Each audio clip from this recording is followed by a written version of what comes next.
So, today those who are late, sit down quickly. Today we are looking at what's called isomerism. Okay, does anyone know what an isomer is? Any isomer, not necessarily old school, Jasper. Like, not really a polymer, it's just like an individual molecule that's not kind of long chain. Okay, so that's a monomer. It's a very similar word, but not an isomer. They do like their words. Yes? Has it got the same formula but different structure? Good, okay.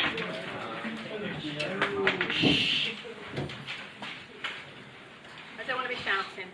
Long day. So, iso means the same in Greek, okay? So, isomer is the same molecule, but a different structure. You've met isomers as you go through. I don't think you've done isomers in year 12 yet at all, okay? But there are loads of different types. Some have the same formula and a different structure.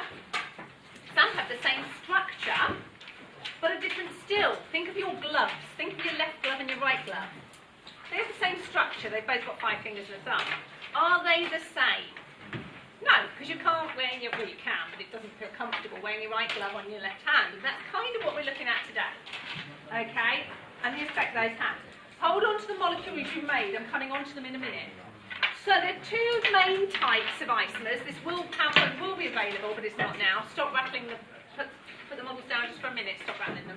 Okay, so we have structural isomer. And that's literally where you take a bit off something and stick it on somewhere else.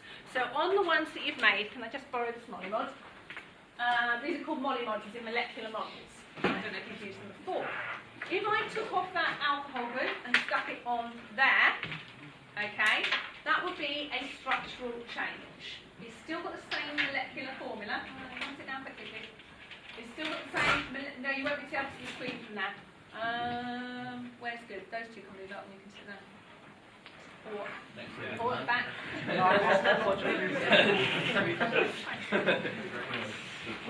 But just go somewhere you can see the screen. Right. Listen, please. If I pulled off Paul's arm, not going to do it. If I pulled off Paul's arm and stuck it on his head, it's got a different structure. Same pieces, different arrangement. Same with this. If I pull off the chlorine and stick it on there, same molecular formula, same number of atoms of each kind, different structure. Okay? That's structural isomerism. And the second one is stereoisomerism. And that is where they are arranged differently in space. So, if you have a double bond, for example, the atoms can't rotate round each other.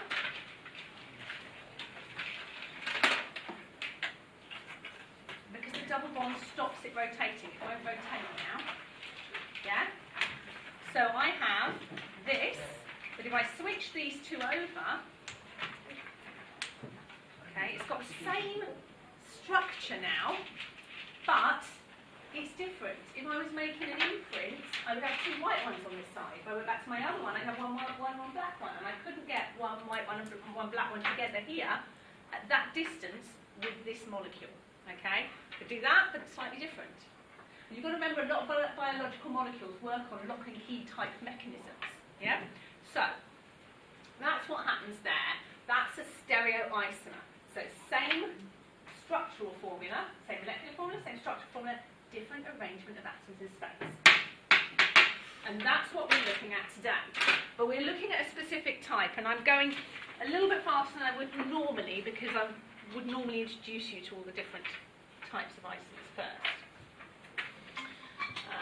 Right, so you made a model. Let's have a look at that model. Have a look at the model of, we've got a couple of them. We've got one here. Where's the one I stole? One here. Okay. Have we got another one? Anyone got any? Yep, I'm going to borrow yours. Do that. Back is yours has got small. So,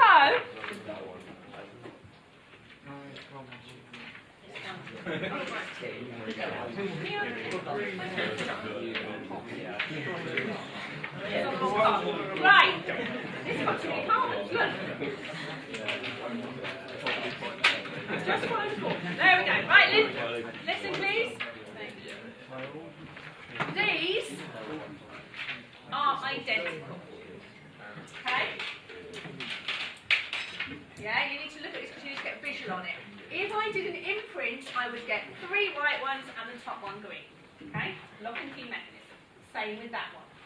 If, however, I switch just these, I would no longer be able to do that. Look, different imprint. Green one's on the top here, it's on the bottom here. No rotation of it would solve that problem. Okay? They are non-superimposable. Okay? They are mirror images basically. Look, if I put a mirror down there, down the middle between them, they are mirror images. Right? And that is an optical isomer. It's a non-superimposable mirror image. And it's really, really important in biology or biochemistry. Okay? Because all but one of our amino acids are non-superimposable. A lot of our medicines come out with carbons that are non-superimposable, which means lock and key mechanisms work differently, or medicines work differently in your body. Has anyone heard of thalidomide? Okay, so thalidomide caused deformities in fetuses in the womb as a medicine, but it was only one mirror image that caused those problems. The other one stopped nausea. Okay, so they took it to stop nausea, but because there was another mirror image that worked differently, it caused deformities in fetuses. So it can cause a lot of problems. At the very least, it can cause quite a lot of wasted money because maybe only 50% of your molecules are work.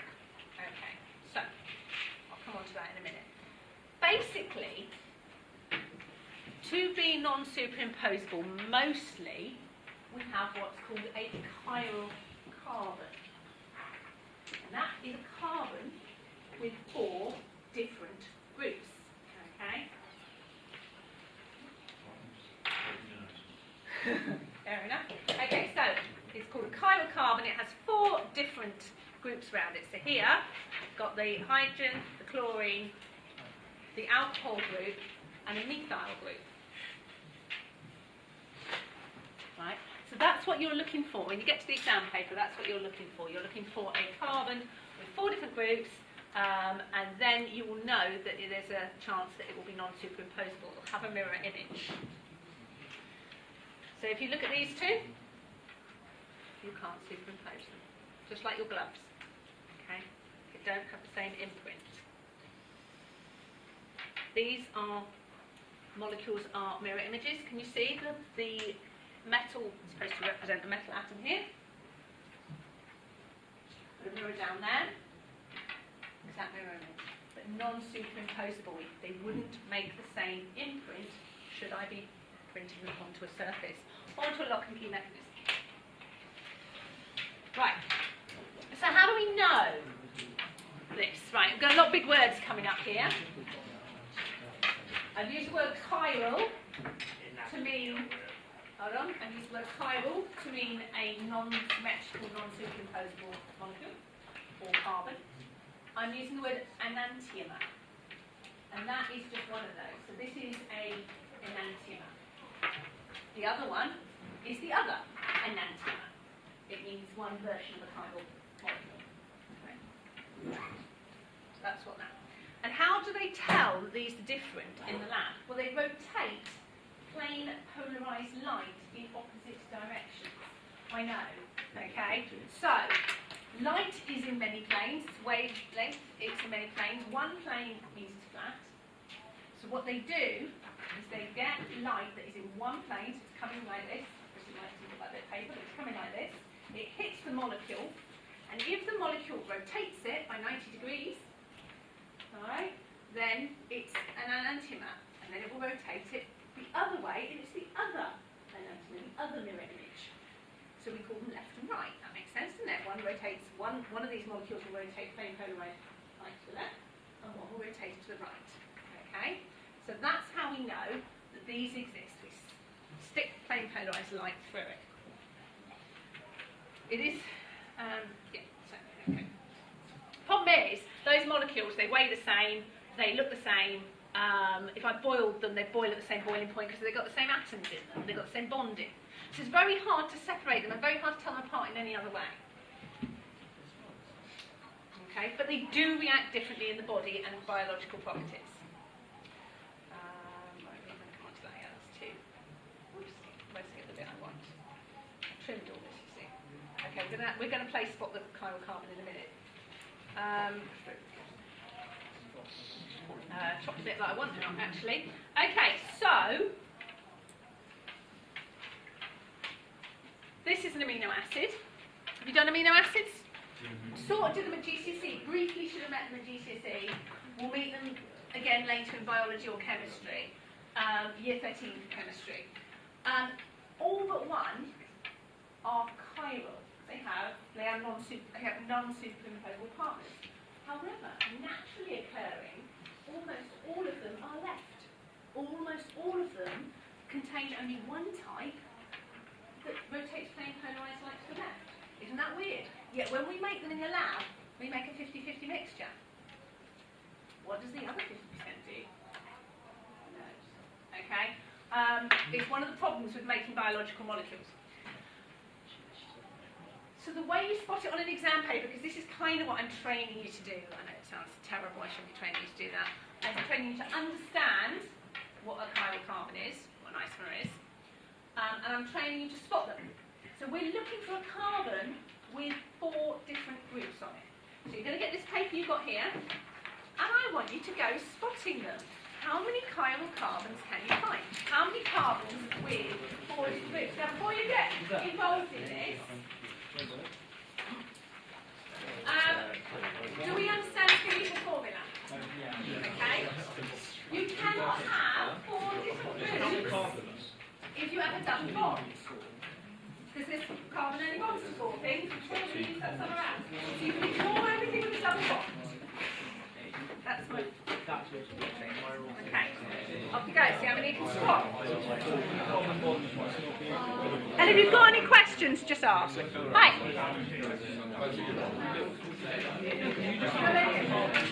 People who came in late, come and get the sheets at the front. I think we've got them in order. Thank you.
Right, the first one with you to make sure you understand what you're looking for.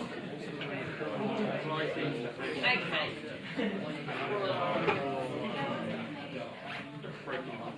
Right. So the first one, the carbon right on the end, the pointy bit, I'm not tall enough for this, the carbon right on the end has 3 hydrogens on it. They're not drawn, but it has 3. Do they have 4 different groups around it? No, because it's got 3 hydrogens, they're the same group. The next one along, the pointy up bit, has 1 bromine, 1 CH3 group, 1 hydrogen coming down there, and 1 ethyl group, so CH2, CH3 coming off it. 4 different groups. That makes that carbon with the bromine will therefore make a non-superimposable mirror image, and I'll put a little asterisk next to it to show that that is a chiral carbon, one that can make a non-superimposable mirror image. So that's double bonds that can't be chiral. Double bonds can't be chiral because they can't have 4 different groups. So here, 4 different groups. If you did this, 4 different groups.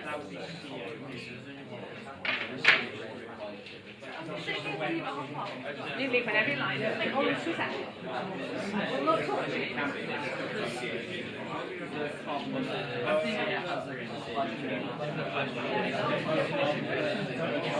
I think the best we do is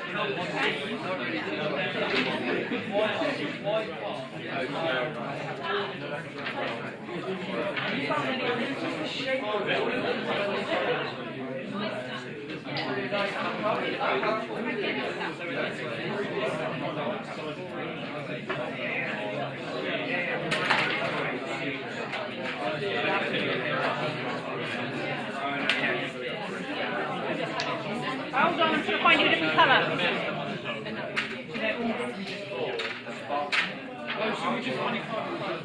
Right?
Okay?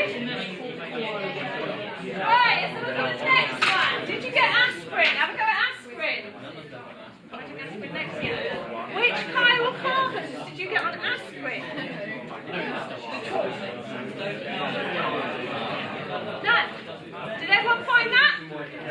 There are no carbons with 4 different groups, so therefore it's not a chiral molecule necessarily. Okay? What about aspartame?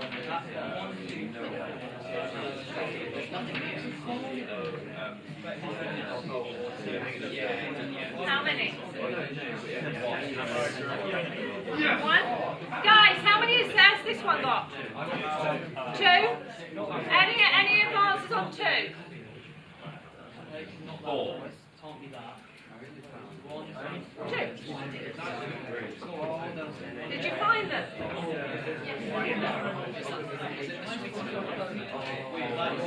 Yeah, it's an artificial sweetener. There's a lot of bad press about it because it kills rats, but only if you give them like a kilogram of it, which is like giving you about how many kilograms of it. Don't eat 70 kilograms of artificial sweetener. Right. Everybody's favourite, have a go at the glucose one further down your page. I'll give you a couple of minutes, have a go at glucose.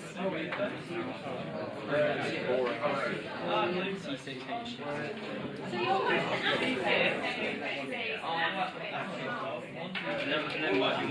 yes.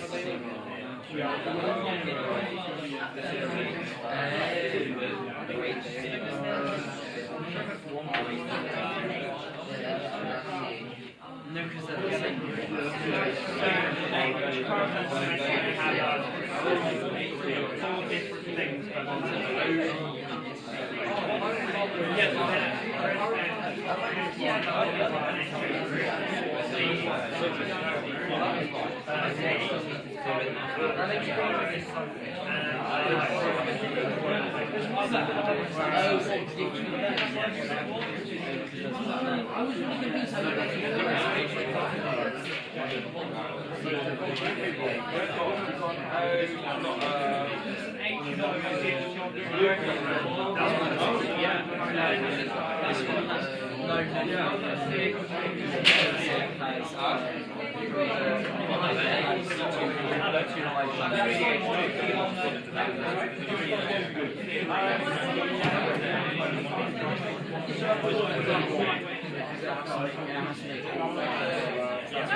Right,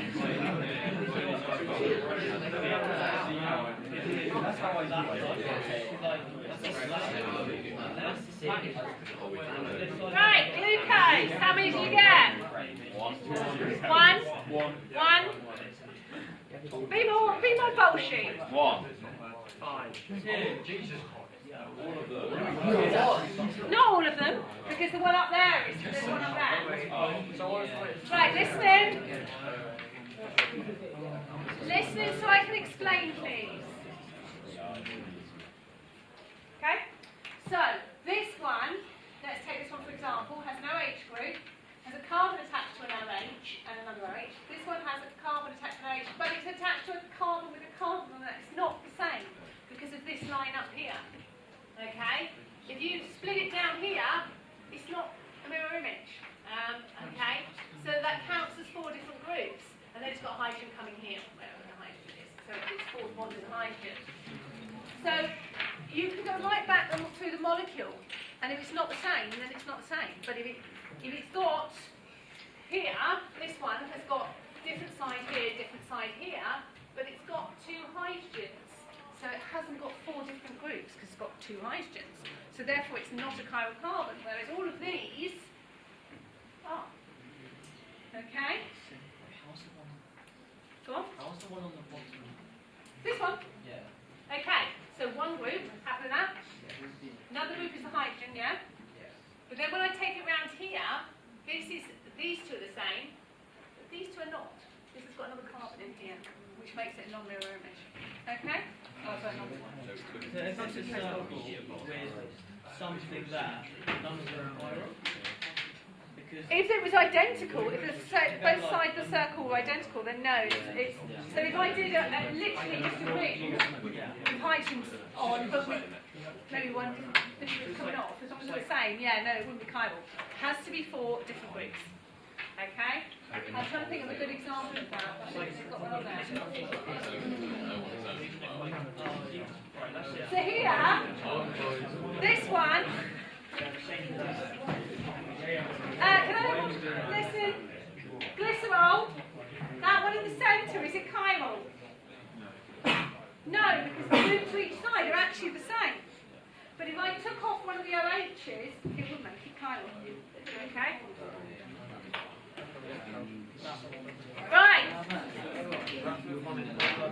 Give me a couple of minutes on that. Oh, let's do, which one do you want to do? Right, let's do cholesterol. For the fun of it, down the bottom, we'll do cholesterol. Right, do cholesterol next. There you go, this is voluntary. I'm not making you do it, I'm doing cholesterol next.